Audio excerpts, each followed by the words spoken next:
रंगनगर गांव में एक शंभू अपनी पत्नी रज्जो के साथ रहा करता था। दोनों में जितना प्यार था उतनी ही लड़ाइयां भी। एक रोज रज्जो नदी से पानी लेकर लौटती है तो शंभू उस पर गुस्सा करता है। बड़ी जल्दी आ गई पानी भरकर, मुझे तो लगा अभी 1-2 घंटे और लगेंगे तुम्हें आने में। ऐसे ताने मत दो, गांव के कुएं पर पानी भरने के लिए बहुत भीड़ जमा है। कितनी देर के बाद तो मेरा नंबर आया, तब जाकर मुझे पानी भरने को मिला और फिर चलकर आने में भी तो समय लगता है ना जी। बहाना बनाना तो कोई तुमसे सीखे। यहाँ मैं इतनी देर से खाने का इंतजार कर रहा हूँ कि तुम अब आओगी, अब खाना बनाओगी, लेकिन तुम तो पानी भरने के बहाने गांव घूम रही हो। मेरी कोई चिंता है कि नहीं? मैं गांव में घूम नहीं रही थी। अरे एक तो इतना भारी मटका इतनी दूर से लेकर आ रही हूँ, उसके बाद भी मुझे सुना रहे हो। क्या चाहते हो कि मैं हमेशा घर पर बैठी रहूं, बाहर पानी लेने भी ना जाऊं क्या? मैंने तो ऐसा नहीं कहा, और अब मुझसे बहस मत करो, जाकर खाना बनाओ, मुझे बहुत भूख लगी है। शंभू की पत्नी रज्जो बिना कुछ कहे गुस्से में घर के अंदर जाकर खाना बनाने लगती है। कुछ देर बाद खाना बनकर तैयार हो जाता है। तभी उनके घर शंभू का दोस्त आता है। अच्छा किया जो तू यहाँ आ गया, अब आया ही है तो खाना खाकर जा। तेरी भाभी ने अभी अभी गरम गरम खाना बनाया है। अरे सुनती हो, गर्मा गरम खाना परोसो जल्दी, मेरा दोस्त आया है। अरे इनके दोस्त को भी अभी ही आना था क्या? मैंने सोचा था हम दोनों पति पत्नी साथ में बैठकर खाना खाएंगे। अब ये आ गया, इसे भी खाना देना पड़ेगा। क्या कर सकते हैं, मेहमान का स्वागत तो करना ही पड़ेगा। रज्जो दोनों के लिए खाना लगा देती है।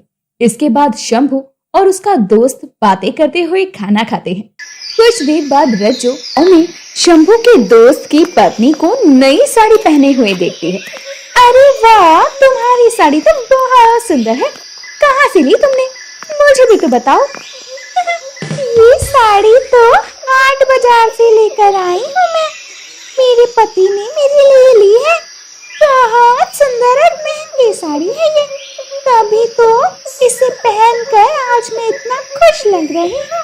अब इसे पहनकर शहर घूमने जाऊंगी। हाँ, सुंदर तो बहुत है ये साड़ी, मैं भी एक ऐसी साड़ी लेने को कहूंगी इसे।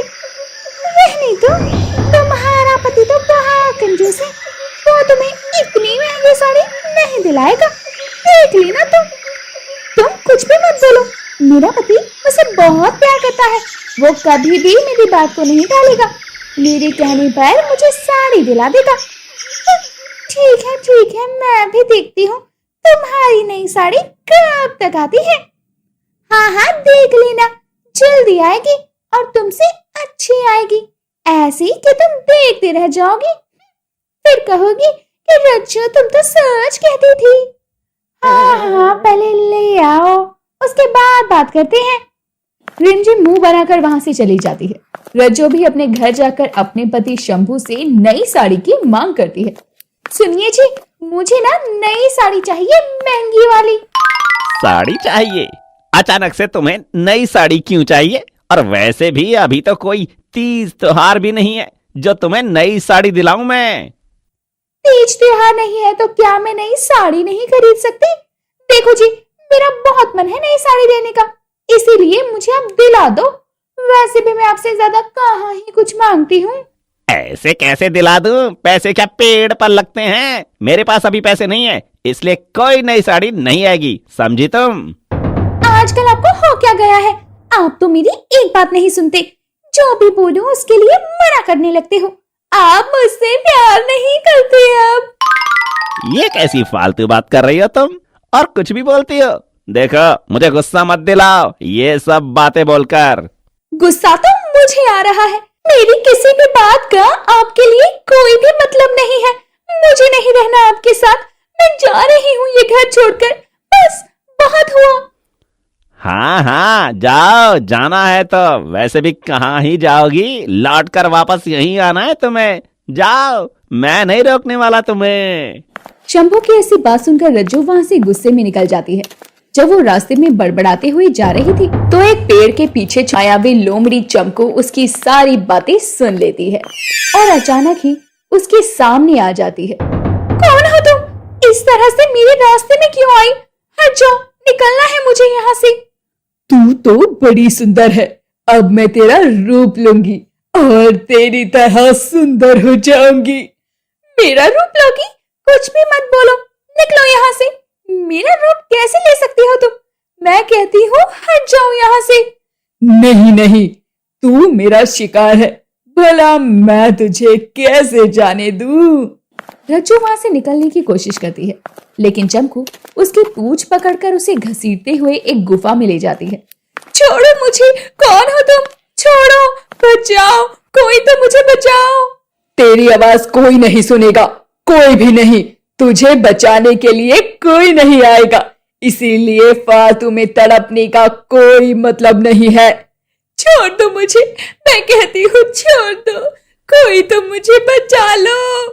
पता नहीं गुस्से में कहाँ चली गई है रज्जो। इतनी देर हो गई, अब तक तो वापस लौट कर नहीं आई।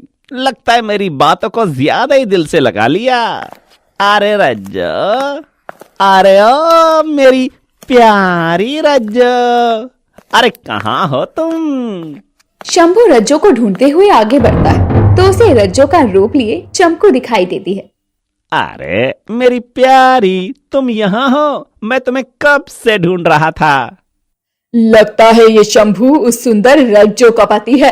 अगर मैं इसके साथ चली जाऊं तो इसी बहाने मुझे रहने के लिए घर मिल जाएगा।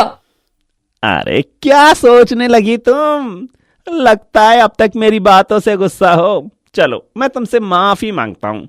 अब से तुम्हें कभी भी कड़वे शब्द नहीं कहूंगा और तुम्हें साड़ी भी दिलाऊंगा, वो भी नई और महंगी वाली। सच में? तुम वादा करते हो कि तुम मुझे नई साड़ी दिलाओगे? तभी मैं चलूंगी तुम्हारे साथ घर। हाँ हाँ, मैं वादा करता हूँ। चलो अब गुस्सा थूक दो और घर चलो। हाँ, चलो चलते हैं।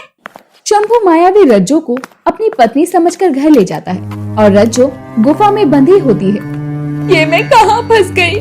मेरी ही मति मारी गई थी जो मैं अपने पति से झगड़ा करके बाहर निकली और यहाँ फंस गई।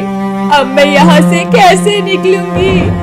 दूसरी तरफ चंपू शंभू के साथ रहने लगती है, लेकिन शंभू को अपनी पत्नी कुछ बदली बदली सी नजर आती है। शाम को जब रिमझिम किसी काम से शंभू के घर आती है। अरे कौन हो तुम? मेरे घर में कहाँ घुसे आ रही हो? तुम मुझे नहीं जानते रज्जो, ऐसे क्यों बातें कर रही हो? हाँ, तुम ऐसी बातें क्यों कर रही हो? ये तो अपनी पड़ोसन है। अच्छा, लगता है मैं इसे भूल गई थी, इसीलिए ऐसा बोल दिया। ये रज्जो अजीब सा बर्ताव क्यों कर रही है? कोई बात तो जरूर है।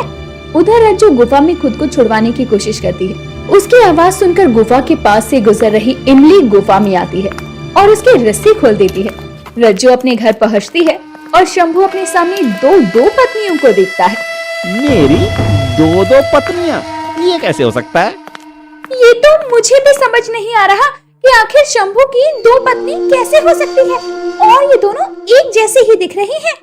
अजी मैं हूँ आपकी रज्जो, ये नहीं, ये मेरा रूप लेकर आई है। नहीं नहीं, मैं हूँ असली रज्जो, ये झूठ बोल रही है। दोनों रज्जो आपस में लड़ने लगती हैं। लड़ते हुए दोनों शीशे के सामने आ जाती हैं, तो शीशे में शंभू और रिमझिम को चंपू का असली रूप दिख जाता है। दूर हो जा, मेरी पत्नी से मुझे पता चल गया है कि तू नकली है। हाँ जी, इसने मुझे गुफा में कैद कर दिया था। ये मायावी है, रूप बदलती है। फिर तो इसे छोड़ना नहीं चाहिए, ये बहुत बुरी है। हाँ, मैं इसे नहीं छोड़ूंगा। चंपू वहां से भागने लगती है, तो शंभू, रज्जो और रिमझिम मिलकर उसे पकड़कर बांध देते हैं और फिर जाकर गांव के सूखे कुएं में फेंक देते हैं। और इस तरह से शंभू और रज्जो साथ में रहते हैं और कभी एक दूसरे से फिर कभी लड़ाई नहीं करते।